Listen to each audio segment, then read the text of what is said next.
The stun bolt hit her forearm at 4,000 meters per second, and Instructor Ossyrian smiled. That is not a metaphor. I have run the sensor logs back 19 times since that afternoon, and I want you to understand that what I am telling you is not colored by hindsight or embarrassment or the particular flavor of professional humiliation that followed. She smiled while the bolt was still arcing off her armor plate in a shower of blue discharge. She smiled while the human cadet standing across from her was still processing the fact that he had just fired a live round into a superior officer during a sanctioned demonstration. She smiled while the rest of us, 31 cadets from 11 different worlds, sat frozen in our observation seats trying to figure out whether we had just witnessed an accident, an execution, or something else entirely. It was something else entirely. It usually is with them.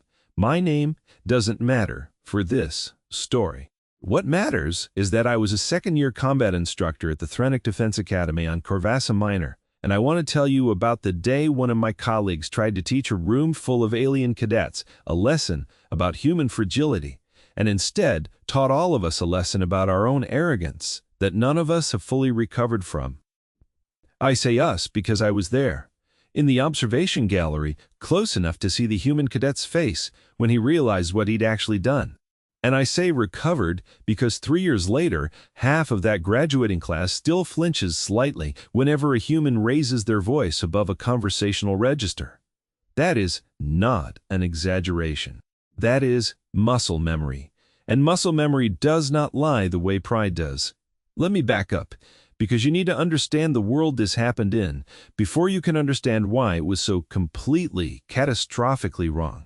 The Threnic Defense Academy trains combat officers for 11 allied species under the banner of the Corvussan Compact, which is a polite way of saying it trains soldiers for a coalition of governments that have spent the last 3 centuries carefully avoiding open war with each other by funneling all their competitive aggression into joint training, exercises, and extremely petty procurement disputes. It is old. It is prestigious. It has produced fleet admirals and planetary defense commanders and at least 4 heads of state, and it operates according to a curriculum that has been refined, amended, and occasionally litigated over for 211 standard years. That curriculum includes, in its second-year combat doctrine module, a unit officially titled Physiological Threat Assessment Across Cooperative Species, which is academic language for a very simple, very old idea. Before you fight alongside someone or against someone, you need to know what their body can and cannot survive. You need to know how hard a Vulcan's exoskeleton is before you decide whether your sidearm will penetrate it in a firefight. You need to know that a Doraxy's neural cluster sits in its abdomen rather than its skull before you brief a squad on kill zones. You need to know these things because getting them wrong gets people killed, and the Compact takes this seriously enough that it dedicates an entire semester to physiological doctrine before cadets are allowed anywhere near live-fire training. Humanity had been part of the Compact for 4 years when this happened.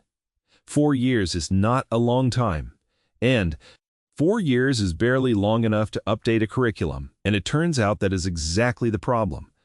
Because the Human Physiological Threat Assessment on file at the Threnic Academy had been compiled during humanity's first 18 months of contact by a junior xenobiology attaché, who had access to precisely one thing, publicly available human medical literature intended for human doctors treating human patients in human hospitals under ordinary peacetime conditions. I want you to sit with that for a second, because it is the whole story in miniature. Imagine trying to understand what a wolf is capable of by reading a veterinary pamphlet written for house pets. Imagine trying to understand what an ocean is capable of by reading a brochure for a hotel swimming pool. That is roughly the scale of category error we are talking about. The file said humans possessed no natural armor, no venom, no claws, no exoskeleton, and skeletal density within a narrow band considered unremarkable by galactic standards. It said human skin punctured at a pressure threshold lower than that of 6 of the 11 member species. It said humans lost consciousness after a specific, quantifiable amount of blood loss, went into shock from pain more readily than most comparably sized species, and possessed a pain response system that the attaché's report described, and I am quoting this directly because I pulled the original file afterward, and behaviorally disruptive under mild to moderate stimulus. Acute, immediate, and behaviorally disruptive under mild to moderate stimulus. Somebody wrote that down as an official threat assessment for an entire species, and nobody at any point in 4 years thought to ask a single human soldier whether that sounded right. That's the environment Instructor Ossyrian was operating in. I want to be fair to her even now, even after everything, because she wasn't cruel and she wasn't stupid. She was, by every metric the Academy cared about, an exceptional instructor. She had served 11 years in the Threnic Combined Fleet's Ground Defense Corps before rotating into teaching. She had a service record with 2 campaign citations, and she had a reputation among the cadets as demanding but fair, which in a military academy is about the highest compliment you can pay someone who's regularly required to make 18-year-olds cry during hand-to-hand evaluations. She was also, like most of the senior staff, a Valkyrian. I should describe the Valkyrian for you because their physiology matters enormously to what happened next. They stand slightly shorter than the human average, broader through the shoulder and torso, and their skin is not skin in the way humans mean it. It's a layered dermal plating, thicker across the forearms, chest, and shins, thin enough at the joints to allow full mobility but dense enough across the vital regions that a Valkyrian soldier can, under most circumstances, shrug off small arms fire that would seriously wound a member of most other compact species. It is not invulnerability, it is not even close to invulnerability, but it is a genuine, evolved, battlefield-tested advantage, and Valkyrian combat doctrine is built entirely around it. Get in close. Let the armor absorb the opening exchange. Close the distance and finish the fight with grapples and joint locks, because that is where a Valkyrian's actual danger lives, not in taking a hit, but in what happens after they take it and you're still standing close enough to grab. Instructor Ossyrian's entire teaching philosophy, as far as I understood it, revolved around one central lesson she wanted every cadet to absorb before they graduated. Know your body's limits and your enemy's limits before the field teaches you the hard way. She had, by her own account, used live-stun ordnance in demonstrations for years, always on herself, always to illustrate a point about what different species could and couldn't survive. She had let a Doraxi cadet strike her across the chest plate with a training baton to demonstrate impact thresholds. She had once, famously, allowed a junior instructor to fire a stun round directly into her shoulder plate in front of an entire incoming class just to show new cadets exactly how much a Valkyrian body could take before flinching became visible. Send. So, when humanity's first cohort arrived at the academy, and the physiological file in front of her described a species with a structural integrity of, in her private words to a colleague that I only heard about secondhand afterward, a sack of warm water wearing a uniform, she did what she always did. She planned a demonstration. I want to introduce you to the human now, because he deserves better than being a footnote in his own instructor's humiliation, even though that is technically what he was for about 4 seconds before everything flipped. His name was Cadet Marcus Idowu, 24 years old, which made him slightly older than most of the second years, because he'd come up through what humans call prior military service before transferring into the Joint Compact Program, something the Academy's records noted without much elaboration. Because at the time, nobody on staff had a clear framework for evaluating what human military service actually meant. He was quiet, not shy, quiet in the specific way that people are quiet when they've already decided that most of what's around them isn't worth commenting on out loud. He kept his boots impeccably maintained, which several of the Doraxi cadets found culturally fascinating, since Doraxi don't wear footwear and considered the ritual faintly absurd. He was, by the assessments of every instructor except one, unremarkable. Solid marks. unspectacular physical test scores by the curve the Academy used, because that curve had been built around species with very different baseline strength-to-mass ratios and had no idea what it was actually measuring when a human stepped onto the equipment. Nothing about him, screamed Exception, except, apparently, to Instructor Ossyrian, who had flagged him early in the semester for a very specific and, I now understand, deeply misguided reason. He didn't complain. Not once. Not about the gravity plating, in the barracks being calibrated for Valkyrian comfort rather than human. Not about training schedules. Not about the food, which by every human account I ever heard was genuinely terrible. Ossyrian read this as something close to sedation. In her report notes, which came out during the review board afterward, she'd written that Cadet Idowu displayed unusually low affect under physical strain, possibly indicative of the diminished pain signaling described in the species physiological file. She thought he was numb. She thought the file was right, and that he was a walking demonstration of exactly how fragile and strange this new species was, wrapped in a calm exterior that she interpreted as the natural result of a nervous system too weak to properly register what was happening to it. She was going to use him to make her point. She just didn't know yet what her point actually was. The demonstration was scheduled for the third week of the Physiological Doctrine Unit in the same live fire training hall, where every cohort before this one had watched instructors absorb hits from training weapons to illustrate exactly what their bodies could survive. It was a wide amphitheater-style room, gray reinforced flooring, banks of seating rising on three sides, a central demonstration floor ringed with safety plating in case something went wrong.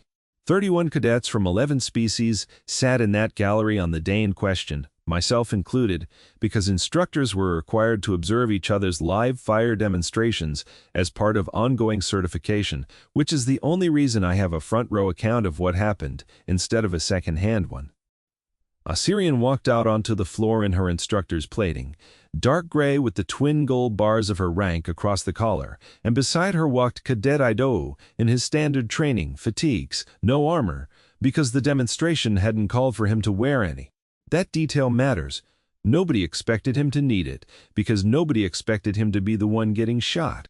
Today, she said, and her voice carried that particular clipped formality that Valkyrian use in instructional settings. A cadence that always sounded to human ears. I later learned faintly, like a disappointed teacher, we are going to discuss the physiological threat assessment for the newest member species of the compact.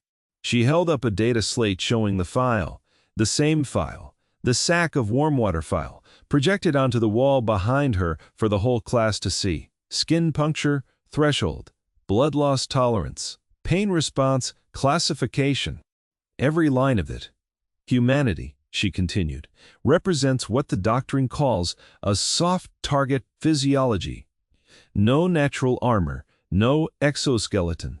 A nervous system that, according to available data, responds to injury with what is classified as acute behavioral disruption.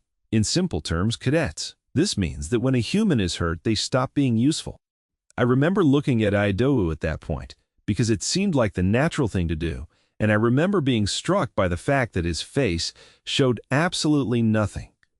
Not embarrassment, not anger, not the flicker of protest I might have expected from anyone being described, out loud, in front of their entire class, as a soft target who stops being useful when hurt. He just stood there, hands loosely clasped behind his back in the posture the Academy drilled into every cadet during their first month, and waited. To illustrate this, Ossyrian said, I will conduct a controlled comparison. Cadet Idowu will fire a standard calibration stun round at my forearm plate, which, as you know from the Valkyrian physiological file, is rated to absorb impacts of this class without meaningful injury. A stun round, for those unfamiliar with compact-issue non-lethal ordnance, is not a toy. It's a solid-core bolt fired from a sidearm at velocities that would put a serious wound in most unarmored flesh, but which is designed to disperse its kinetic energy across a wide impact radius on contact, combined with an electromagnetic discharge intended to disrupt neuromuscular function on contact. It is, in essence, a weapon built to incapacitate through blunt trauma and shock rather than penetration. It will not punch a hole in you. It will absolutely put you on the ground, screaming. for a very long, very unpleasant number of seconds if it hits unarmored flesh. Then, Ossyrian continued, and here's where the plan, such as it was, took its fatal turn. We will observe the same round fired at unarmored human tissue at reduced power to demonstrate the differential in physiological response. This is for educational purposes only and has been cleared through the Academy's Ethics and Safety Board under minimal injury demonstration protocols. I want to pause here because I've thought about this a lot since, and I think this is the moment where everything actually went wrong, long before the bolt was fired. Somewhere in the planning of this demonstration, somebody, whether it was Ossyrian alone or Ossyrian in consultation with the Ethics Board, decided that firing a live stun round at a cadet's unarmored body was an acceptable teaching method, provided the power was reduced and the paperwork was filed correctly. I don't think anyone involved was being cruel.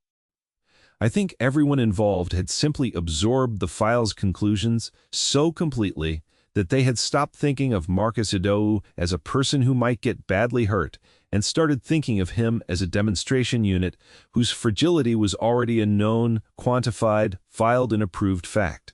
That is what happens when an institution trusts its own paperwork more than the person standing in front of it.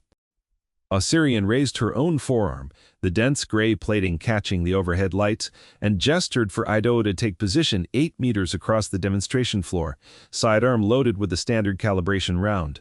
Fire, when ready. Cadet? He did. Proctor.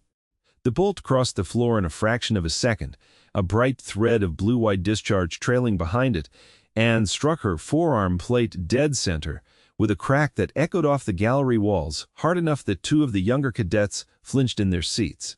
Sparks scattered. The electromagnetic discharge crawled visibly across the surface of her plating for a moment, a lattice of blue light dancing across gray armor. And then it faded, and Ossyrian's arm was entirely fine. She smiled, exactly as advertised, and turned toward the gallery. As you can observe, she said, holding her forearm up for the class to inspect, rotating it slightly so the light caught the unmarked plating. Full impact absorption. No structural compromise. This is the baseline against which we compare human tolerance. House. Then she turned back toward Cadet Idowu, drew her own sidearm, thumbed the power setting down to what the demonstration protocol specified as minimal, and said, in that same clipped instructional cadence, "Cadet, please hold position and brace." And here is the part that I think about more than almost anything else for my entire teaching career, because in the 2, maybe 3 seconds between her raising that weapon and firing it, Marcus Idowu did not brace the way I expected. He did not close his eyes. He did not tense up the way you'd expect from someone who had just been told, moments earlier in front of his entire class, that his species' nervous system was expected to respond to this with acute behavioral disruption. He just stood there, weight settled evenly, shoulders loose, watching the weapon in her hand with an expression that I would later come to recognize once I understood humans a great deal better than I did that day, as something closer to mild professional interest than fear. She fired. The bolt crossed the 8 meters between them and struck him just above the left elbow, on bare skin, exactly where the demonstration protocol had specified. The crack of impact was different this time, sharper somehow, a wet sound underneath the electrical snap, and I watched the same lattice of blue-white discharge crawl across his skin that had crawled across her armor plating a minute earlier. He staggered half a step back, his jaw tightened. A sound came out of him, low and involuntary, somewhere between a grunt and a sharply exhaled breath, the kind of sound a person makes when they've been hit hard and are actively deciding not to make a bigger sound than that. And then he straightened back up. I watched Instructor Ossyrian's expression during those 2 or 3 seconds, because it is, professionally, the most interesting thing I have ever watched happen to another instructor's face in real time. It went from clinical satisfaction, the look of someone confirming a hypothesis, to something subtly different, a kind of confused recalibration, because the cadet in front of her was supposed to be on the ground. That was the whole point of the demonstration. That was the entire pedagogical thesis. Acute, immediate, behaviorally disruptive response under mild to moderate stimulus.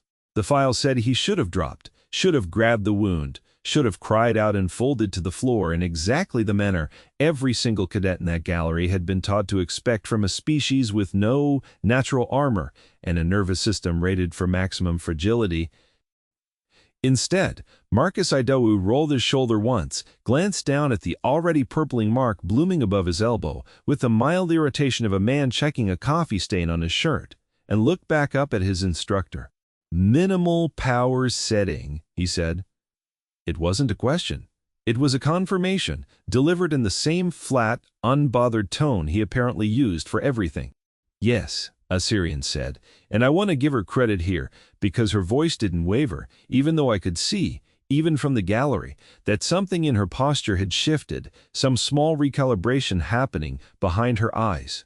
Minimal calibration, as specified in the demonstration protocol. "All right," Idowu said. That was it. That was the entire exchange. And I remember sitting up in the gallery with 30 other cadets, feeling the specific uncomfortable silence that settles over a room when everyone present has just watched an official piece of institutional knowledge fail a live test in real time, and nobody yet knows what that means or what happens next. Ossyrian, to her credit, is not the kind of officer who simply abandons a demonstration halfway through because it isn't landing the way she expected. She recalibrated, mid-lesson, in front of the entire class, which I think, in hindsight, is either the bravest or most reckless thing I watched her do that day, and given what happened next, I genuinely still can't decide which. "Interesting," she said, and I watched her turn the sidearm over in her hand, studying it. "The file's classification of behavioral disruption may require updating. Cadet, describe what you're currently experiencing." Idowu considered the question with what looked like genuine effort to give an honest, useful answer, rather than the deflecting or minimizing response I half expected.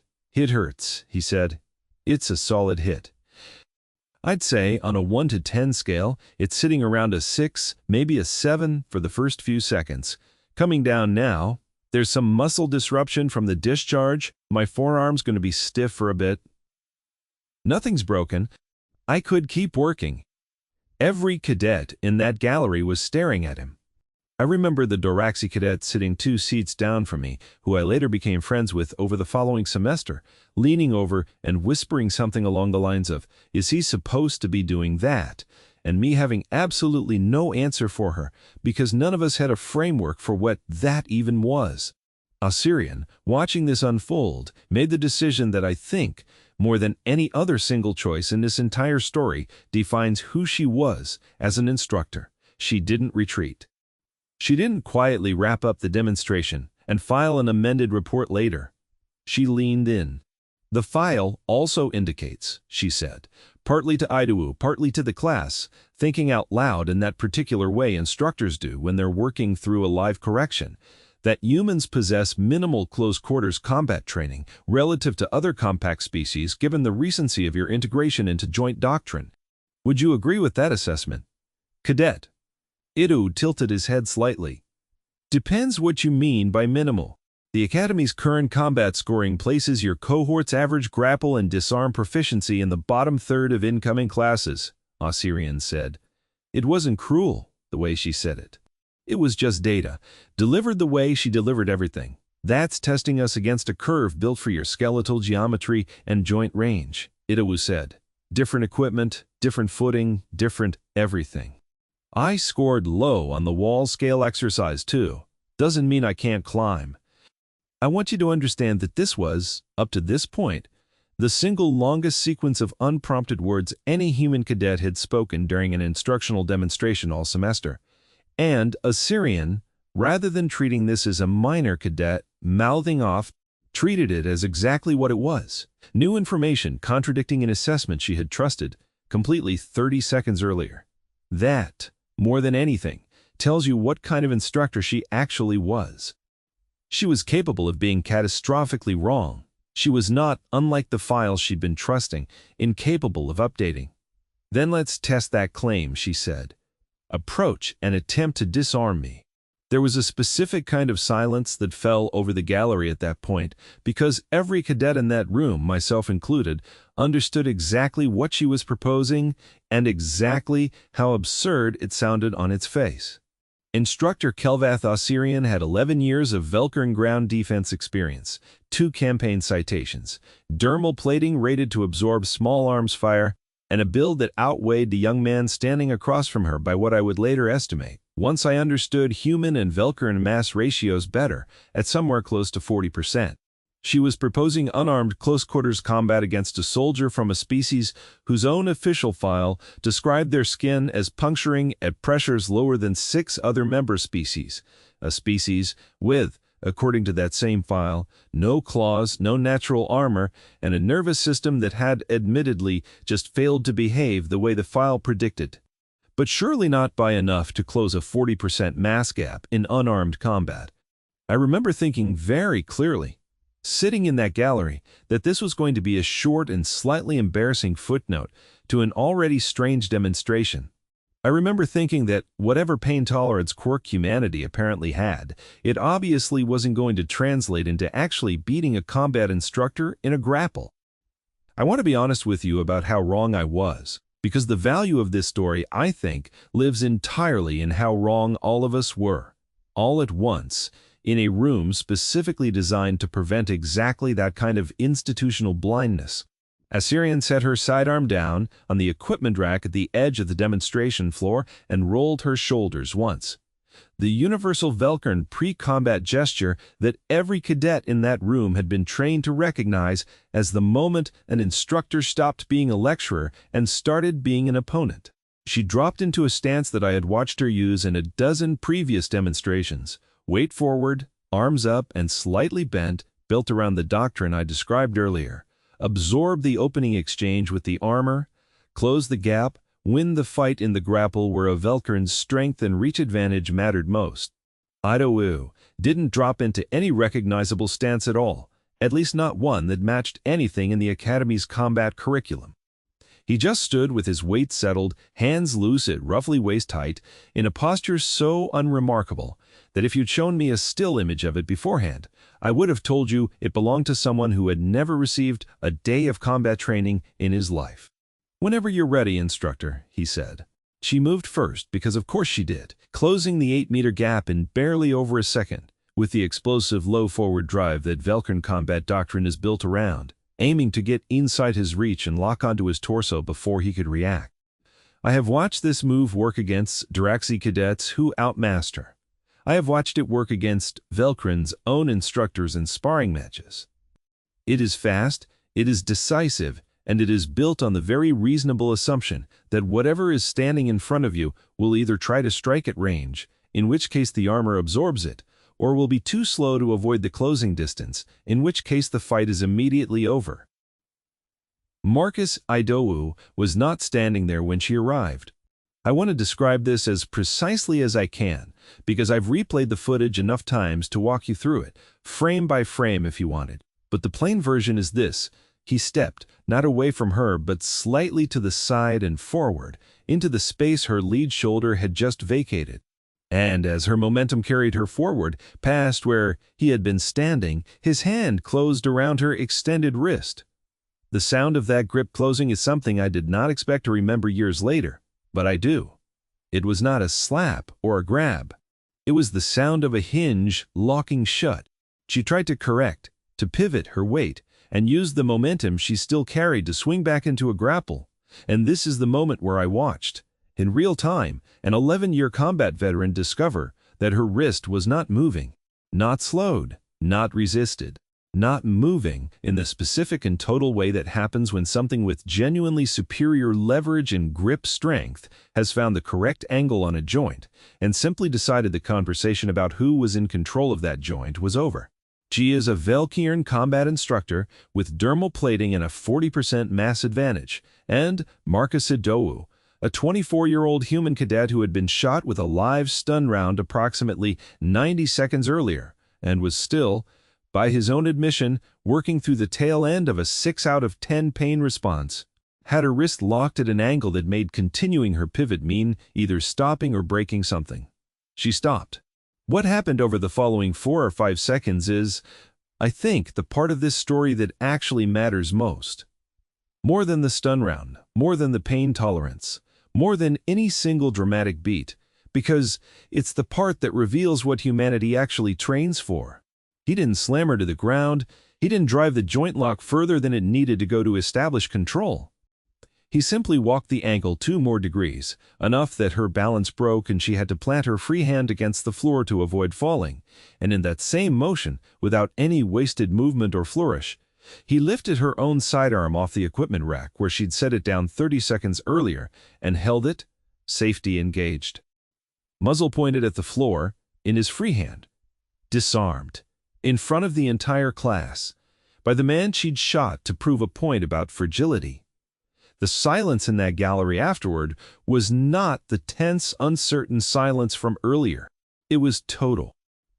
I remembered the specific quality of it because I have sat through a great many silences in classrooms over the course of my career, and this one had a texture to it, the particular hush of 31 cadets from 11 species simultaneously and independently recalculating something they had all been taught to consider settled.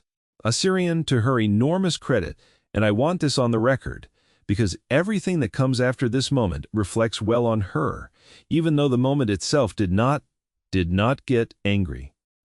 She didn't reach for the injured pride response that I have seen from far less capable instructors in far less humiliating circumstances. She straightened up, slowly, rolling the wrist he'd released, testing the range of motion, and looked at him with an expression that had completely shed the earlier confusion and replaced it with something closer to intense, focused curiosity. "Release grip protocol," she said. It took me a second to realize she was asking him a question, not giving an order. "Wrist lock, standard," he said. "Rotated against the joint's natural break point, rather than fighting your strength directly. You outweigh me by a lot, but leverage doesn't care about mass the way strength does. Once the angle's locked, mass works against you instead of for you. Where were you trained in this?" "Everywhere, really," he said.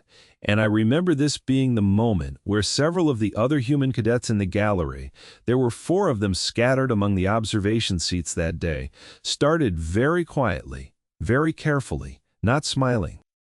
The specific way people do, when they know something the room doesn't yet know, and are trying very hard not to look like they know it. Wrestling program starting when I was 6. 10 years of that before I ever held a weapon professionally, then 8 years active service before I transferred into the joint program here. Grappling's kind of the whole foundation for us. It's not really optional.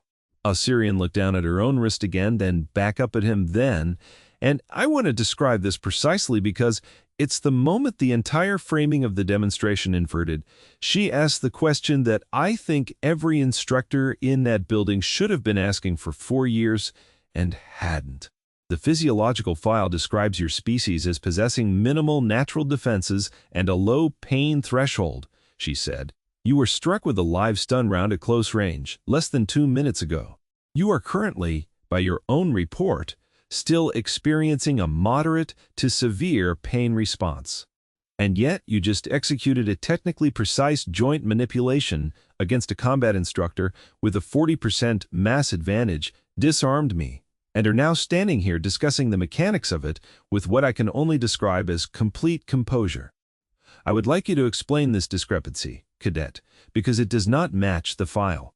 And here, ladies and gentlemen, is where Marcus Idowu delivered the line that, I am not exaggerating even slightly, became something close to institutional folklore at the Threnic Defense Academy over the following 2 years, quoted in briefing rooms and staff lounges, and eventually, I am told, in an internal memo recommending a full revision of the human physiological doctrine file.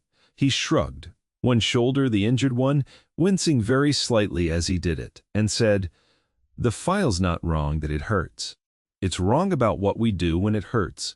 I remember Ossyrian actually going quiet at that, turning the sentence over and then asking, in the tone of someone who has just realized the question they should have been asking all along. "What do you mean?" "Pain doesn't shut us down the way the file describes," Idowu said. "It's not that we don't feel it. We feel all of it. A day. It's that feeling it and being controlled by it are two different systems. And somewhere back in our evolutionary history, being controlled by pain got a lot of us killed before we got a chance to pass that trait along. So, the ones who could keep functioning through it, keep fighting, keep working, keep moving towards safety instead of freezing up, those were the ones who survived long enough to have kids. Do that for a couple 100,000 years, and you end up with a species where getting hurt is loud, but it's not a stop signal. It's just information. I want to pause the narrative here, because I think this is the point in the story where it stops being about one embarrassing demonstration gone wrong, and starts being about something the entire Academy had to reckon with for a long time afterward, and I want to give you the context that came out over the following weeks, because it's genuinely one of the more remarkable things I have learned in 20 years of teaching alien cadets from a dozen different species. Humanity's homeworld, it turns out, according to the reports that eventually got compiled by a very embarrassed and very thorough compact biology team sent to conduct a proper physiological review, is what several of the researchers on that team informally started calling, without any official sanction from their own department. I've heard humans use the term themselves since, with a kind of wry, self-deprecating pride that I still find fascinating, given that it's describing their own planet as one of the more dangerous environments known to have produced sapient life. Earth has weather systems capable of leveling cities. It has a gravitational pull that, while unremarkable by galactic standards on paper, sits at exactly the point that produces bone density and muscular development well above what similarly sized species evolve elsewhere.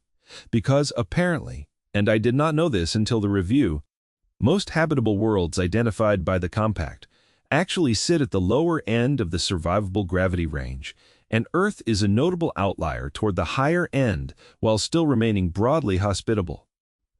It has an ecosystem containing multiple entirely separate categories of predator, not one dominant apex threat like most worlds develop, but dozens, operating in different environments, different climates, different scales, so that no matter where on that planet early humans tried to settle, something was actively trying to eat them. It has a documented history of disease, famine, and internal conflict between the species' own competing population groups that reads, from an outside perspective, less like history and more like an extended, uninterrupted survival exercise spanning tens of thousands of years. And through all of that, humans didn't develop armor plating like the Valkyrian. They didn't develop venom or claws or any of the specialized biological weaponry that most Deathworld-adapted species in the galaxy eventually evolve. What they developed instead, according to the review team's eventual report, which I have read in full and which remains, in my professional opinion, one of the most quietly unsettling documents I've encountered in my career, was a nervous system extraordinarily good at continuing to function under conditions that should, by every reasonable model, have caused it to stop. The report used a specific phrase that stuck with me. It described human pain tolerance not as an absence of pain sensitivity, which had been the original catastrophic misreading in the file Ossyrian had been teaching from, but as, and I'm quoting directly, a functional decoupling between injury signal and behavioral shutdown, likely selected for under conditions of sustained and repeated exposure to survivable but severe physical trauma across evolutionary timescales. In plainer language, a species that got hurt constantly, badly, and often, for its entire evolutionary history, eventually stopped being a species that could afford to fall over every time it got hurt. The ones who fell over died. The ones who kept moving had children. Idowu, standing on that demonstration floor holding his instructor's sidearm, wasn't a genetic anomaly or an unusually tough individual specimen. He was, by every account that came out afterward, a fairly ordinary human, with a fairly ordinary amount of prior physical training by his own species standards. What made the demonstration go so catastrophically sideways wasn't that he was exceptional. It was that the file the Academy had been teaching from was built entirely on the wrong assumptions, compiled by someone who had never once considered that a species medical literature written for treating injuries under peaceful hospital conditions might describe an entirely different creature than the one that actually walked off that same species' battlefields. Back on the demonstration floor, Ossyrian was still processing this in real time, and I watched her do something that I think defines the difference between a good instructor and a merely competent one. She didn't get defensive. She got interested. "Cadet," she said, "hand me back my sidearm." He did. Immediately, safety still engaged, grip presented toward her the way every cadet is drilled to hand over a weapon, which I noted at the time as a small, almost throwaway detail that told you everything about his discipline, that the rest of the demonstration had already screamed at full volume. "I would like," Ossyrian said, addressing the entire gallery now, raising her voice slightly to carry to the observation seats, "to formally revise today's lesson objective. We came here to discuss human physiological fragility relative to compact combat standards. I am now going to ask Cadet Idowu to remain on the floor, and I am going to ask every one of you to reconsider everything you believe you know about this species, because I have just had that belief, personally and rather thoroughly dismantled in front of all of you." There was a ripple of something through the gallery at that. Not quite laughter, because laughing at a superior officer's admission of error is not something any cadet at that academy would risk, but something close to it. A kind of collective exhale. The sound of 31 young soldiers, realizing they had just watched something they were going to be talking about for the rest of their training. "Cadet Idowu," Ossyrian continued, "I want you to describe, for the benefit of the class, what a human considers a serious injury. Not what stops you from moving, what actually incapacitates you." He thought about it for a moment, genuinely considering the question rather than performing an answer, which by now I'd come to recognize as characteristic of him. "Depends on the injury," he said. "Something that compromises structural integrity, a broken bone in a load-bearing limb, severe blood loss, anything affecting the spine or skull directly, those will take a human down regardless of how tough they are. Because at that point, it's not about pain tolerance anymore, it's about the body physically not being able to do what you're asking it to do. But short of that, a lot of what would stop most species doesn't stop us the way people expect. We can keep fighting with broken fingers, keep walking on a sprained ankle, keep working through dislocated joints if we have to, though it's not smart and it does damage. Over time, blunt trauma, bruising, most cuts that aren't hitting something vital, burns that aren't covering a huge surface area, that stun round earlier, all of that is stuff we can push through if the situation demands it. Doesn't mean it's free. There's a cost. You pay for it later. Your body remembers, sometimes for years. But in the moment, if the moment requires it, most humans can keep functioning through an amount of damage that would, based on what I've read of your species files, probably put most of you into shock. I watched several Valkyrian cadets in the gallery shift uncomfortably at that, and I understood exactly why. Because Valkyrian combat doctrine, the entire framework, built around dermoplating absorbing the opening exchange before closing into a grapple, is built on the assumption that once you're inside an opponent's guard, their ability to meaningfully resist you drops off sharply as damage accumulates. That assumption had just been publicly, thoroughly falsified by a species with no armor plating at all. "This changes joint doctrine," Ossyrian said, half to the class, half to herself, in the tone of someone thinking out loud through a problem she was going to be up late, working through that night. "If a human combatant continues functioning at full tactical capacity through injuries that would remove other species from a fight, standard combat assessment protocols that rely on visible injury as an indicator of remaining threat level are not just inaccurate against humans, they're actively dangerous. A soldier who assumes an injured human opponent is a diminished threat is making a fatal error." "Yes, ma'am," Idowu said, and I noted, again, that he wasn't gloating about any of this. He said it the way you'd confirm a fact about the weather. Ossyrian turned back to the gallery at that point, and I remember this next part specifically, because it's the moment the whole tone of the demonstration shifted from something that had gone wrong into something that was, by the end, genuinely one of the better lessons I've ever watched delivered in that room, wrong turn and all. "I want everyone to understand something," she said. "What just happened here was not a failure of Cadet Idowu's species. It was a failure of this institution's information gathering. We built a 4-year-old assessment of an entire sapient species based on documents written by that species, for that species, under circumstances that had nothing to do with combat capability. And we treated that assessment as settled doctrine without a single verification exercise. I have been teaching from that file for 4 years. I used it to justify firing a live weapon at a cadet under my direct supervision, based on an assumption about his physiological resilience that turned out to be almost entirely backward. That is not a small error. That is the kind of error that gets soldiers killed in the field, because the day one of you is standing in a firefight next to a human ally and you assume they're down because they're bleeding, you are going to find out the hard way that they are very much still in the fight. And the only question is whether you find that out in a classroom, like we did today, or in combat where it costs someone their life. I have taught for a long time, and I have sat through a lot of instructor debriefs, and I want to tell you that I have rarely heard anyone deliver a self-correction with that much clarity and that little ego involved. She didn't try to reframe what had happened to make herself look better.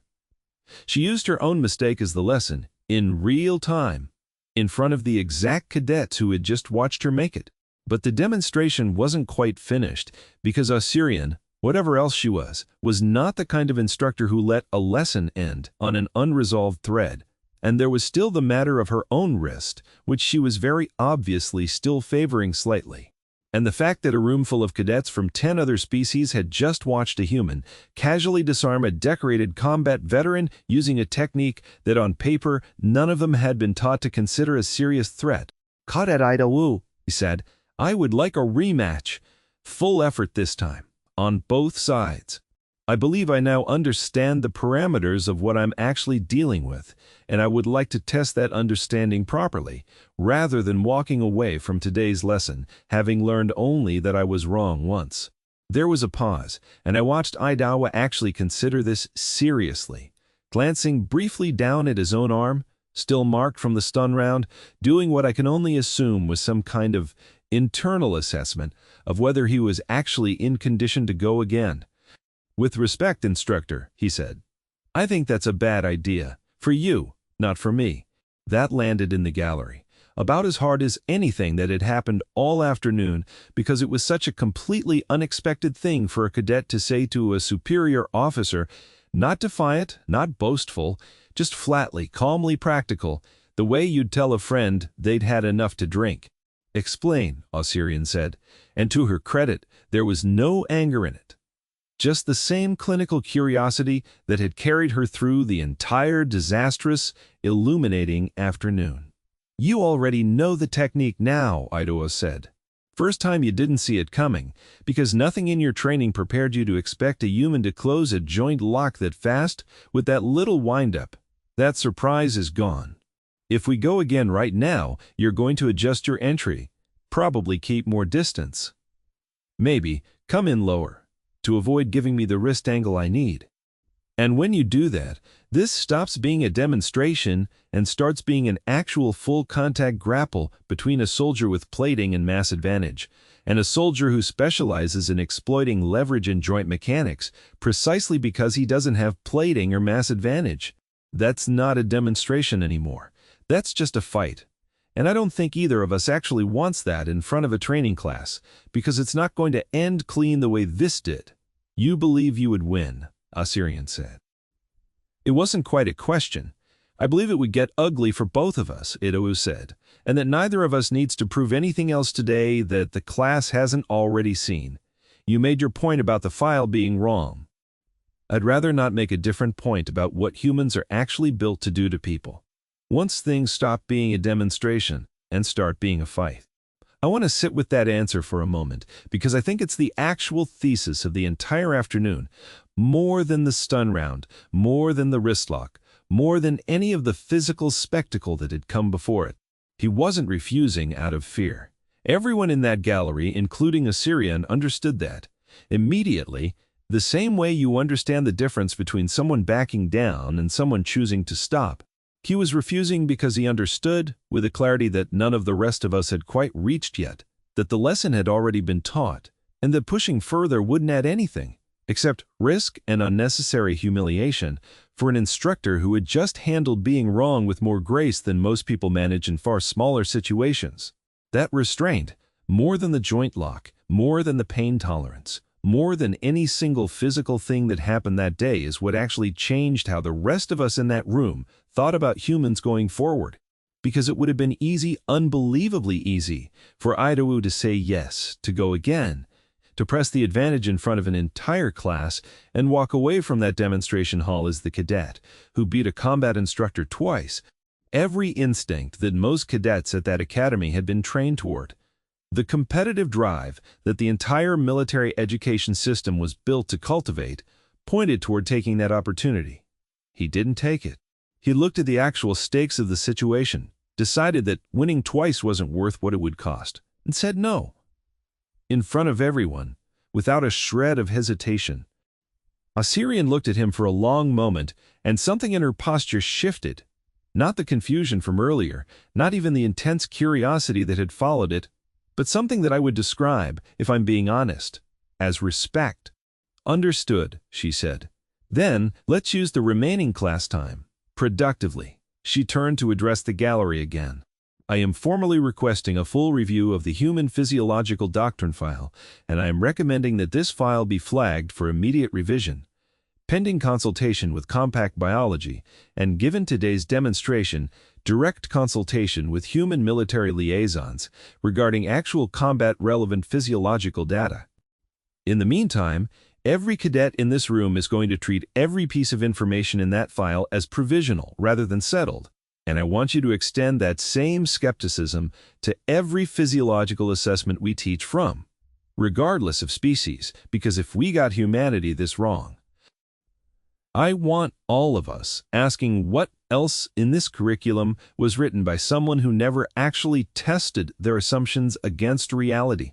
That, I think, is actually the real ending of the classroom portion of this story, though there's more that happened afterward that I want to tell you about, because the consequences of that afternoon rippled well beyond that single demonstration hall. The review Ossyrian requested actually happened, which in my experience of military bureaucracy is itself something close to a minor miracle, because requests for doctrine revision typically vanish into committee processes that take years to produce anything, if they produce anything at all. But this one moved fast, I think largely because Ossyrian didn't just file a request. She attached her own sensor footage from the demonstration, along with a written account so blunt and self-critical about her own error in judgment that it apparently made several senior review board members deeply uncomfortable. In the specific way that honesty tends to make bureaucracies uncomfortable. A proper biological survey team was dispatched to consult directly with human military liaisons over the following months, and the report they eventually produced didn't just revise the pain tolerance and injury threshold sections of the human physiological file. It essentially rewrote the entire document, because once the survey team actually started asking human soldiers direct questions, instead of extrapolating from civilian medical literature, they discovered that nearly every assumption baked into the original assessment had been wrong in the same direction, consistently underestimating what humans could survive, endure, and continue functioning through. They learned about human close-quarters combat doctrine, which it turns out draws from an enormous, ancient, and remarkably well-preserved body of practical technique developed over thousands of years across dozens of independent human cultures, each of which had, entirely separately, arrived at broadly similar conclusions about how a smaller or less naturally armed combatant could neutralize a larger one through leverage, joint manipulation, and precise timing rather than raw strength. Idowu's wrestling background, it turned out, traced back to a tradition thousands of years old, refined across generations by people who had, for the entirety of human history, needed ways to fight and win against opponents who outweighed and outmatched them physically, because that has apparently been a constant, recurring feature of human existence since long before anyone was writing any of it down. They learned about human pain tolerance being not an anomaly but, in context, an entirely expected adaptation for a species that had spent its evolutionary history in an environment that offered essentially no other option. A species that fainted at the first serious injury on a death world like Earth simply didn't survive long enough to pass that trait.